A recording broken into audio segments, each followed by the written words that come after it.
place that light is afraid to touch, where the monsters beneath your bed and hiding behind your fear refuse to travel. Do you dare?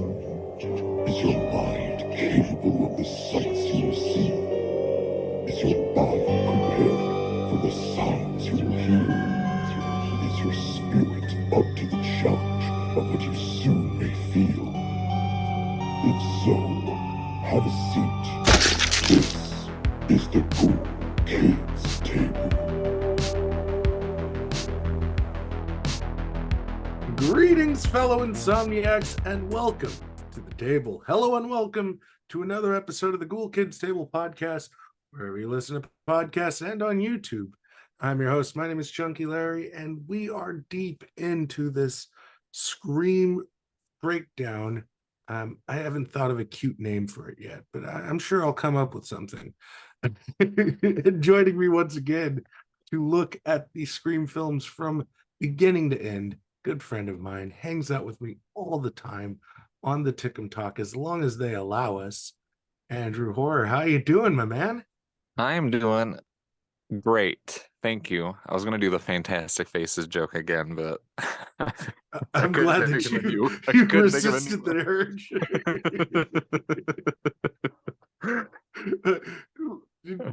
Is that Wes Craven's New Nightmare Freddy on your shirt there? It is, and then I believe that's a silhouette of Freddy versus Jason Freddy. Yes, it sure is. Cool. It's so great how fucking horror just markets itself, where they're just like, they don't care. They just want the thing that they like. They don't care if it makes sense or not. No.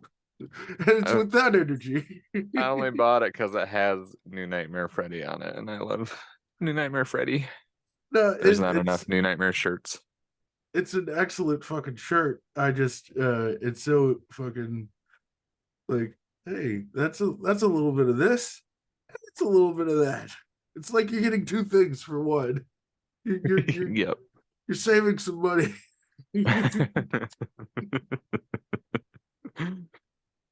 But it's in that spirit of these fucking idiots will take whatever we give them that we're going to be talking about.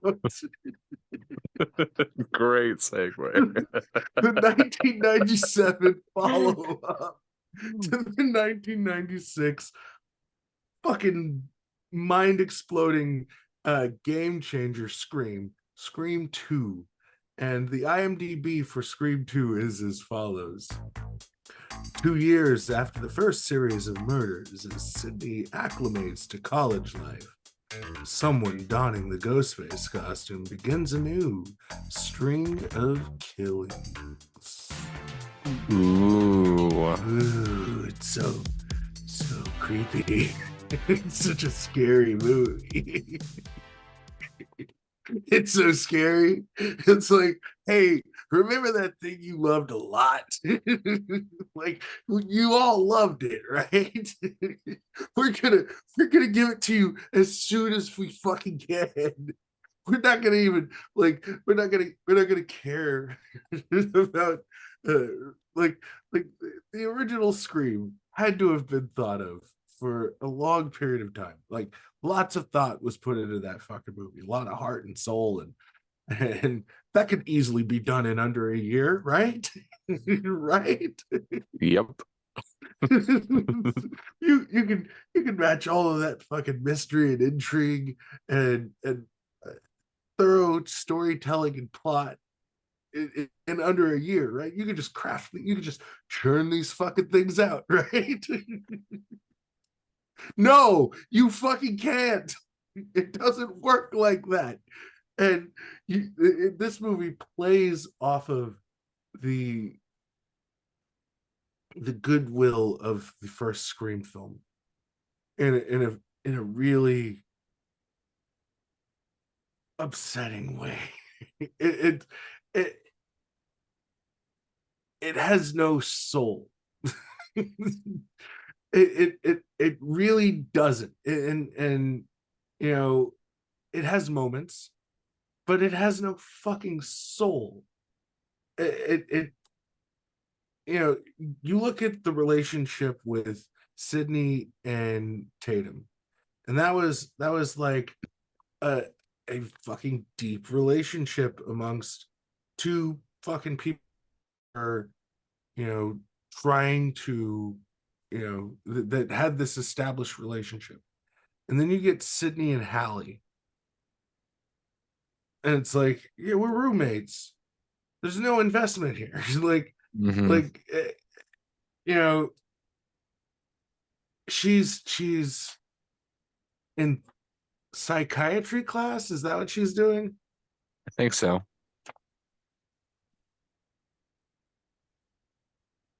Is that so? That's her whole fucking thing. I guess.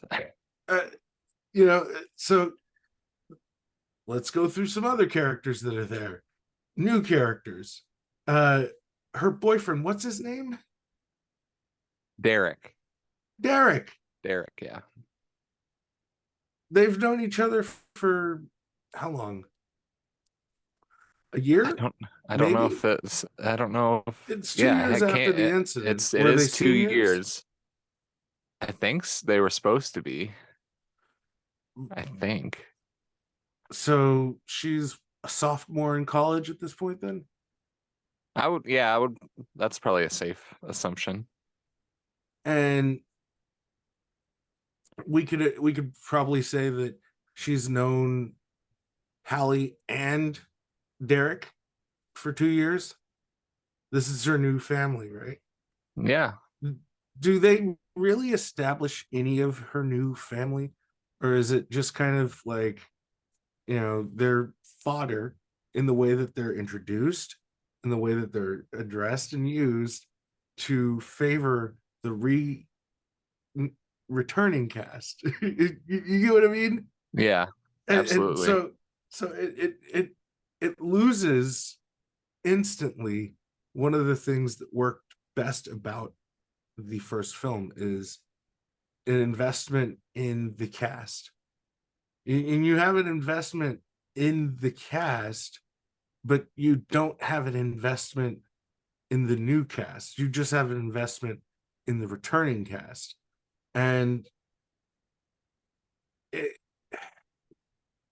like it, I'm just gonna get into it. The most pointless fucking death in this whole fucking movie. Randy, why do you kill Randy? Why in the fuck is Randy just and not only is he killed, but it really holds no weight. it's just like he's just killed, and it's like, oh, okay, we're moving on. Yeah, I think they What? mentioned yeah, I think they only mentioned it once afterwards, and that was just to like tell Sydney that it happened. Yeah, And then it's it's like, okay, that's over with then, I guess. no. She like they're at, I think, the police station Yeah, yeah, or the hospital, and she's like, it should have one been of me. those. But then it's just like, okay, now we're moving on. Yep.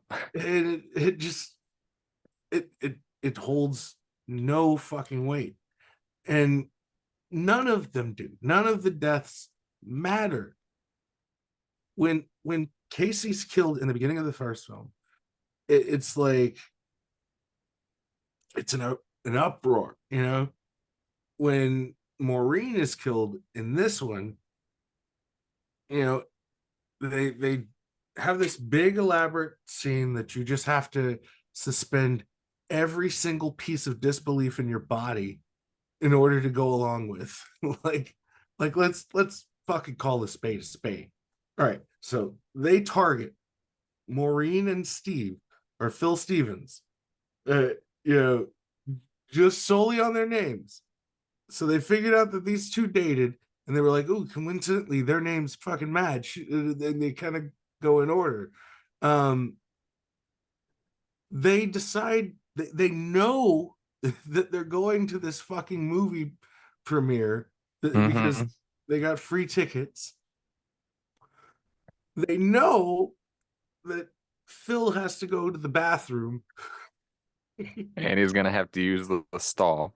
the stall instead of the fucking urinal.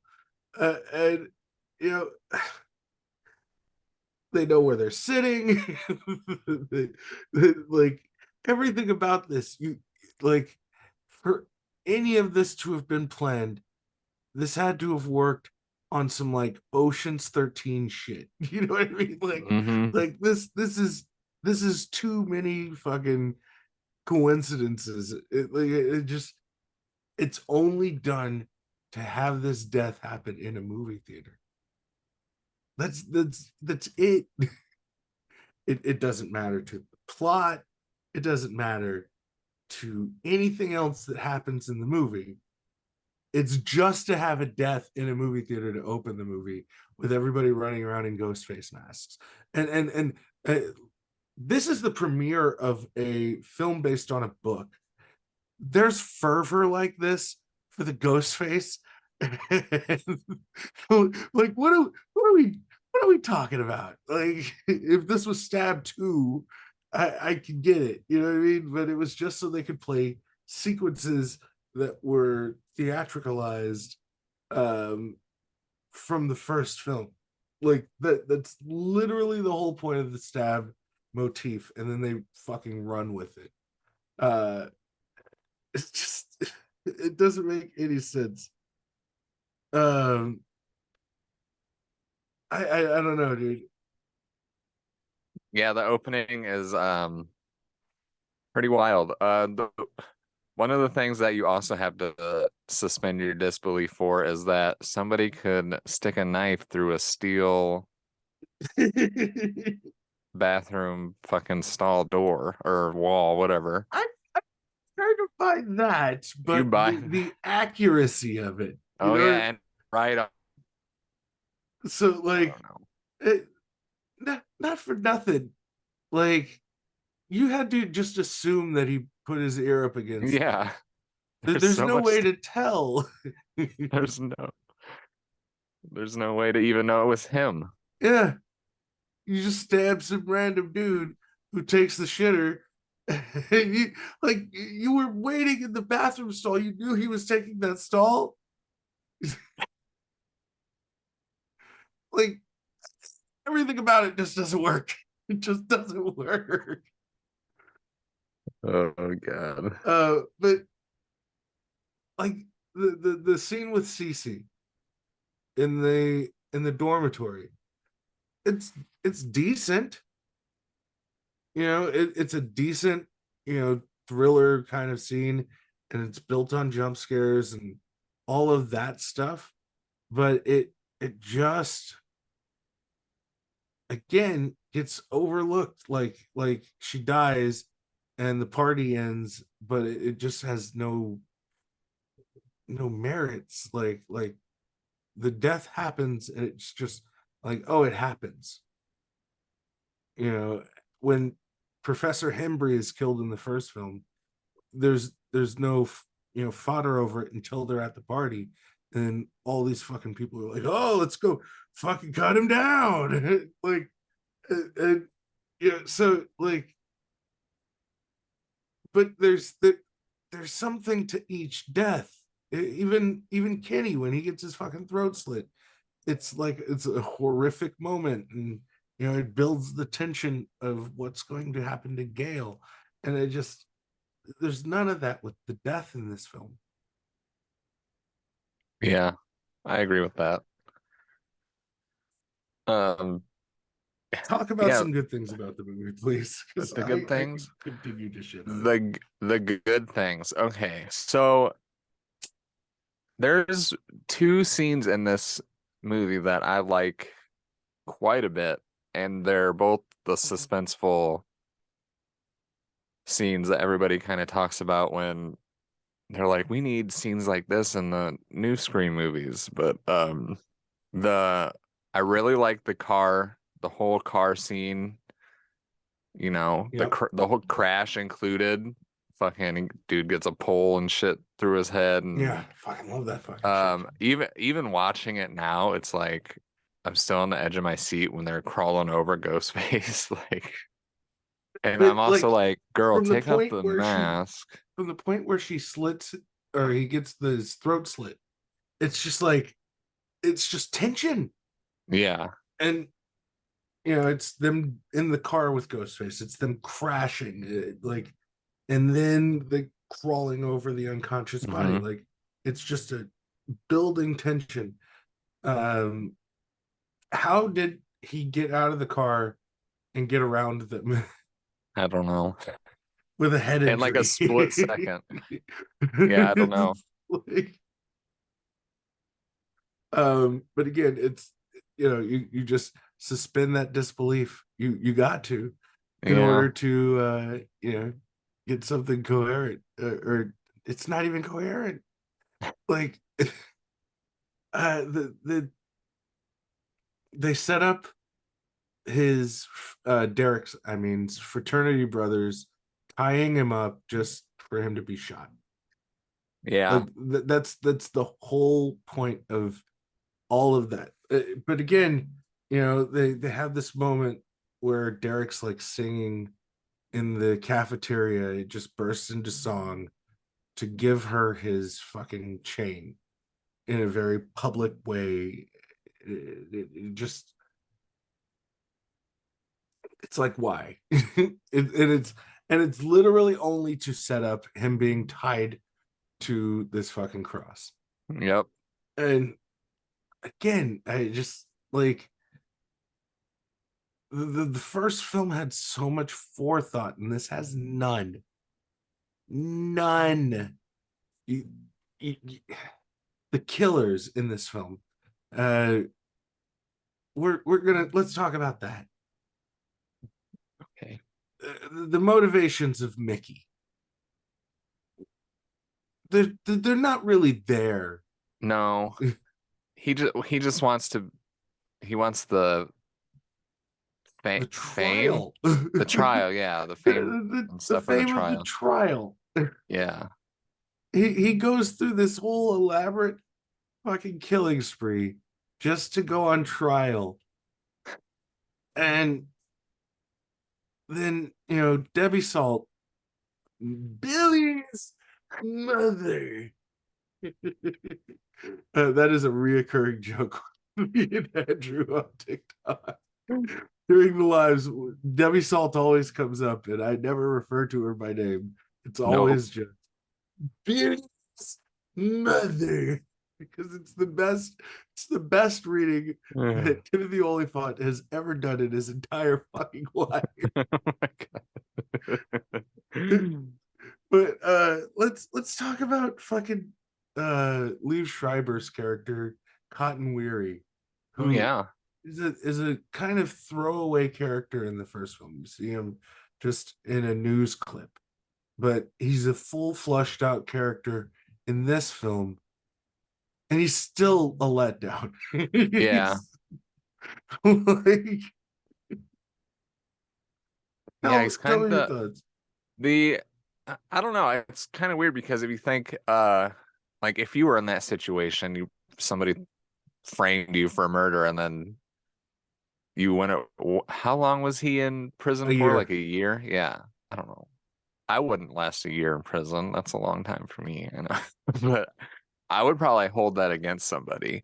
But at the same time, it's like, okay, you were framed, so it's not Sydney's fault that this happened, and he's holding it against Sydney. Uh-huh. But also on that same hand, like thing, the scene where like him and Gail like ambush Sydney, or Gail ambushes Sydney because after Sydney walks away, he's like, she didn't know about this. I'm Yeah. like, okay, maybe he's not like a terrible dude. And then the scene where he corners her in the library, it's like, okay, maybe he is a shitty dude. And then at the end, when he's like, should I fucking help out here? And then she's got to agree to the interview for Yeah. him to fucking help. I'm like, okay,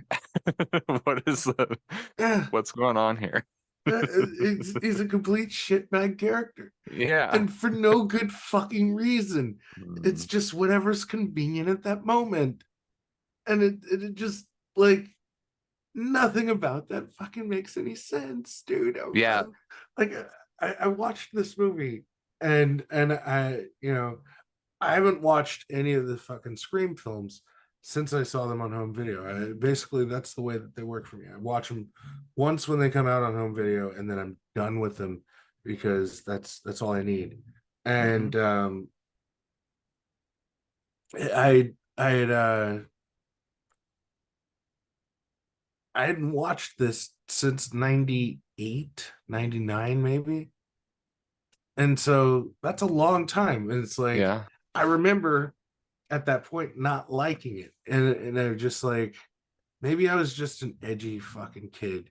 And maybe this is a really good fucking movie that I've just had blinders on because of, liking the first one so much and this one, from what I remember, being a letdown.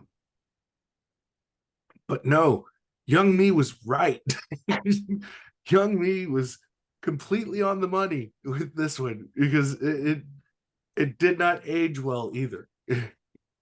Like uh, where the first screen feels kind of timeless. The cell phone thing is a little cute, but you Yeah. know by by that second film, it just lost all of that, and I don't know, dude. Like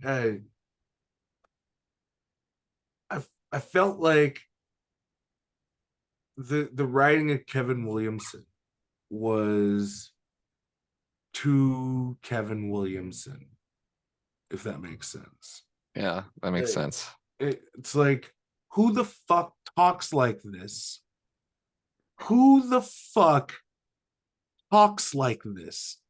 That's what I was saying to myself the entire time I watched this movie. And I've, in the past week or so, watched this 4 or 5 times. And each time that I watch it, I I, I have a mantra, and it is, who the fuck talks like this? And so, like, you know, the Billy, or not Billy, Dewey and Gail, they have this moment where they reunite, and he's reciting pieces of the book to her, and the way that they're talking to each other is not the way that anybody that's ever fucking made out with a chick or slept with a chick or anything like that talks to them when they see them for the first time. Never. It did not sound like human dialogue between humans. It sounded like something from another fucking planet, or like an alien or AI interpreting how humans talk, and then trying to also add the panache of like pop culture references. Like Yeah. it just doesn't fucking work. And it just, like, every single actor that did it felt so goddamn forced. Um, Especially the stuff with Sydney and Hallie. Every time, that's your whole thing. I'm fine. It's like, those aren't friends. They don't sound like friends. Like, this sounds like a therapy session. What are we doing? What are we doing? I know that. Yeah, I'm sorry. No, no, I'm not sorry. Even the detectives talked like they were in another fucking planet. Like, none of these fucking people sounded like people. Like, Yeah. it wasn't English. I know that much. But the combination of words just didn't jive with what was going on. Thoughts? I honestly, I'm gonna be honest, okay? Uh, I haven't really ever given much thought to the dialogue itself. It's something that, it's very, it's like you said before, this movie came out, was it like like almost exactly a year after the first Yeah, one? yeah, And it's not, he wrote that first one and, it had time to work on it, time to revisit it and fix things. And this one is, that's just so blatantly not there. That time, that time. You need time, okay, Mm-hmm. you guys. And now, like, because you mentioned this before I watched it for this episode to me, and I'm like, so I'm paying attention to it, and it is very, the dialogue is just so out there. It's, it is, it's very, I think, I'm trying to think of like, I Know What You Did Last, and other Kevin Williamson movies, if the dialogue is like this. Halloween I don't want H2O. to say, I don't want to say bad, because I don't necessarily hate it. Like I said, it wasn't something that ever stuck out to me as like being like a bad or anything, but yeah, Halloween H2O, because what, he came in and Just threw his little fixed, Kevin yeah, he Williamson was like, all panache right, on it. let's do some zippy dialogue and Yeah. some fucking all this, and it is pretty it will stand out to me now whenever I watch this movie. It's like a production line of dialogue. You know what I mean? Yeah. It's like ta ta ta ta ta. Here, Yep. have him say this. Ta ta ta ta ta. Say this. Hmm. It just it lacks anything that that first film had. It's so fucking apparent. And uh, again, it's the time. They were just like, we have to strike while the hammer's fucking hot, rather Yeah. than like, let's slow down and let's like really think this out. Because if they'd have given this some time, maybe it would have worked. But you know, certain things would have had to change, honestly. Hmm. And so like the fervor for the stab film, you know, did not make any fucking sense. That has to change. Mm-mm. Uh, And one thing about that too is that this movie, Stab, is based on a real fucking incident that occurred. yeah. People are gonna be fucking super stoked and like dressing up as the killer, and the killer's actual costume that they wore, like they didn't change it for the Stab movies. Mm-hmm. It's I don't see that either. Yeah. It's like if they were to do a Columbine movie and all these people went to the movies dressed in trench coats and were Yeah, given fucking toy guns. that's an apt fucking comparison. That, Yeah. yeah, Yeah. that's that would be fucked up. Yeah. So let's, all these fucking people, the people who, the studio that's handing out fucking Ghostface costumes, With that's fucked up, knives. y'all. Yeah. Yeah. You should be ashamed of yourself, studio. I hope bad things happen to you in the next movie.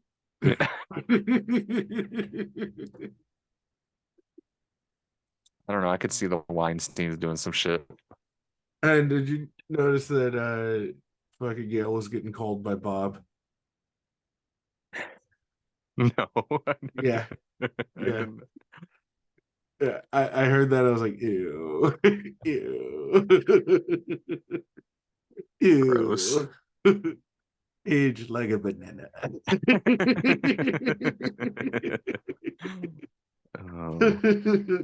Oh. But yeah, man, it's just everything about this movie sucks. I'm sorry. No, I'm not sorry. I'm No. really I'm sorry. like I know you love these movies, so like I Mhm. was trying to go in this with fucking kid gloves, but I can't. I fucking can't. Is there anything again that aside from the car scene, which is fucking great, and you know the CC scene, um, which was also good, that this movie will be remembered for? Just the opening, right? The opening, yeah. But I think another scene that gets mentioned a lot and one that stands out to me is the Dewey and Gale scene where they're in the like sound booth area. Mm, I think that's pretty suspenseful. I think that's effective. I mean, it's well done. Dewey should have been dead. yeah, yeah, Like that seemed like a death. yeah, And then they were like, yeah. oh, he's gonna live again, I guess. And But I like so that scene a lot. this is something that we talked about on live, but I think you know this is a perfect place to ask who was the killer in these scenes.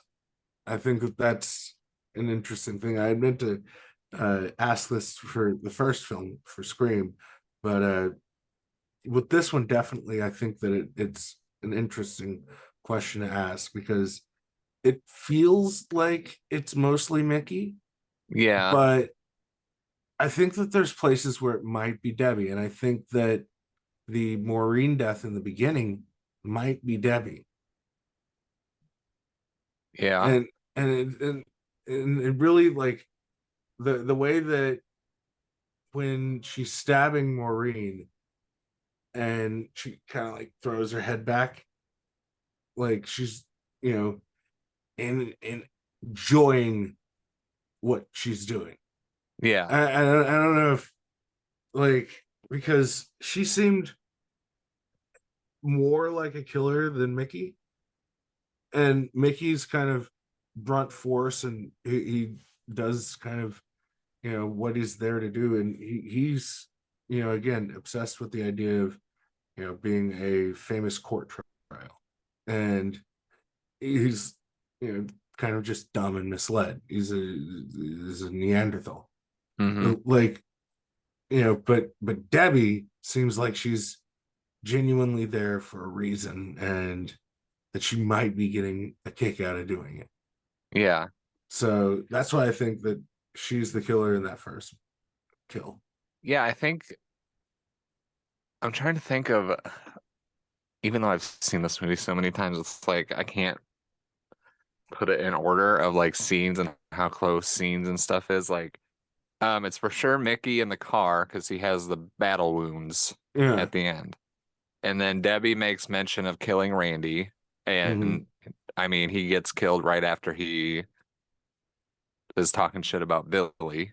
Mm-hmm. Um, and after that, I can't, if So like like the sound booth scene, that whole scene in the theater or wherever they're at, would that be Mrs. Loomis or Debbie Saul? Because I I think it's like right around the same time that Sydney and Holly would be in the car. yeah. And then Debbie comes out when Gail thinks that's Cotton and she's on the phone. Mm-hmm.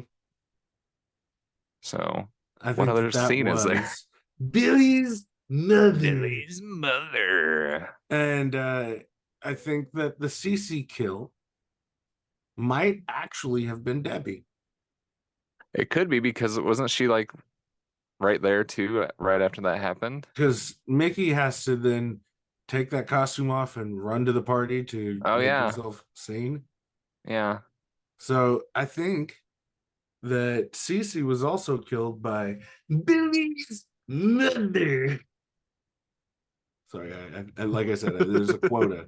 This is going is this is short time that we have to do exactly this. So, Mm-hmm. So does that but mean Billy's let's mother has more kills than Mickey? I think so.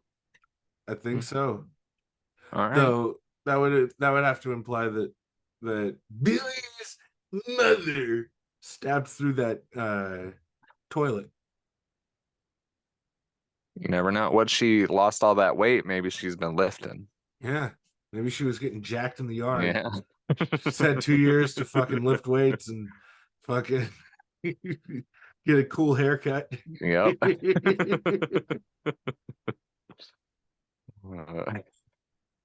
Uh, Let's ghoulie this thing. How okay. many ghoulies you coming in with? All right. So Scream 2, while inferior to the first Scream, of course, there are things that I like about it. It's so hard to look at these movies that I've loved for so long with a critical eye, because I watch movies for entertainment, you guys, and this movie, it fucking entertains me. I the opening scene is so far-fetched, but I still like it, you know.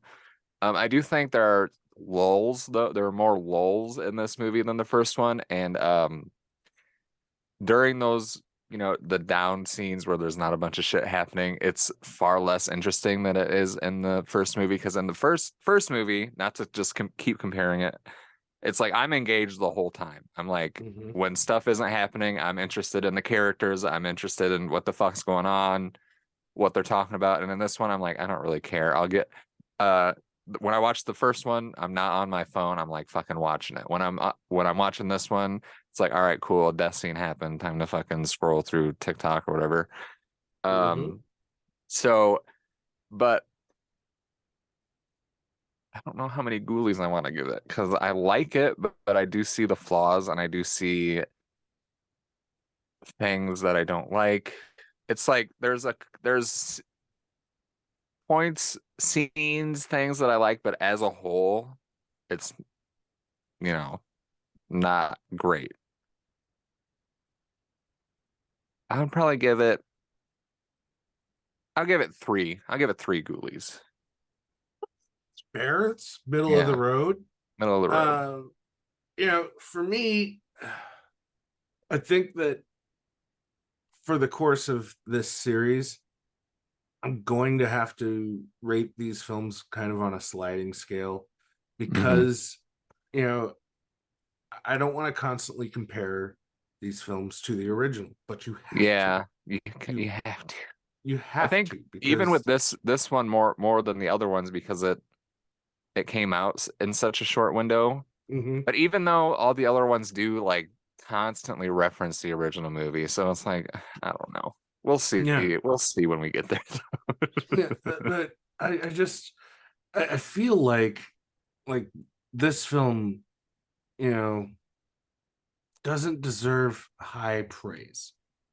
I feel like it's very much a money grab in the you know most obvious of ways. But I remember the excitement of having a new fucking Scream film to go see. I remember that shit. I remember how fucking excited I was for this sequel. And the disappointment that I felt walking out of the theater. Uh, so I can't unfeel those feelings, those negative feelings that this film gave me watching uh, at that point in time as a 16-year-old, fucking edgy horror fan. It has a couple of moments that are really fucking cool. There's some moments of violence in this that are great. Derek getting shot in the chest looks fucking tremendous. Uh, like it just does. And I think on that first run of it, it had enough merit for me to say, okay, I'll watch another one of these. But it's such a drop off in quality. So I'm gonna give this two ghoulies. It just I feel like this was could have been something that was great, but because it's so rushed and because it's so not thought out, it suffers from just impatience. And it because they were impatient making it, I'm impatient watching it. And so I'm not willing to kind of let the film play out because they give you nothing to play out. It's just, hitting the marks and then trying to stick a landing that didn't make sense to begin with. So, of course, they're not going to stick a landing. And the way that they set up the villains doesn't work in the villain's favor for that reveal. So, yeah, two. Fair. But we're going to get out of here. Before we go, we're going to tell you a couple of places where you could find us uh, on the internets, and then maybe you'll give us a follow or a like or some comments, whatever. But if you want to find out more about the Ghoul Kids Table, you can do that in a couple of different ways. You can start by liking us on Facebook, facebook.com/Ghoul Kids Table, by following us on Twitter at Ghoul Kids Table, on Instagram at GKT Podcast, and on the TikToks at Ghoul_Kids_Table. And Andrew, what about you? Where can they find you? Y'all can find me on TikTok at Andrew Horror 31. Instagram, same. Twitter, same. Damn. YouTube, same. God damn it. God damn. Letterboxd. Motherfucking letterbox. Get on that letterbox shit. Get on it. Rub that letterbox all over your titties. Come on. Take some naked pictures for the letterbox. Send it unsolicited nudes. What did he think of Hook? 4 stars? Ooh, nipple rub. Rufio's in that movie. I love that letterbox review. The Hook. Get some Robin Williams in there. And he's just trying to be a man. He's just trying to be a man. And he's just living his life, trying to support his family. And he's got to go to his great aunt Wendy's. Oh my God. And there he finds out that he is actually Peter Pan, not Peter Banning. And then he has to remember what it is to be the man, to be the Pan. And he perfectly illustrates that in his letterbox.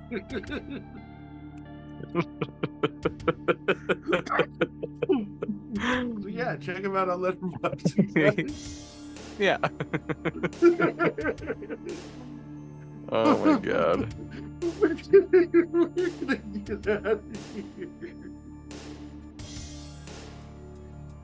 We're gonna get out of here. We're gonna get out of here. Usually this is the part of the show where people tune out. Can you believe that? It's wild. This is the best part. This is the part most around for. But Chucky Larry vigorously tries to get you to go to Andrew's letterbox. He's Brad Dourif single-tiered right now to get you to go to his letterbox.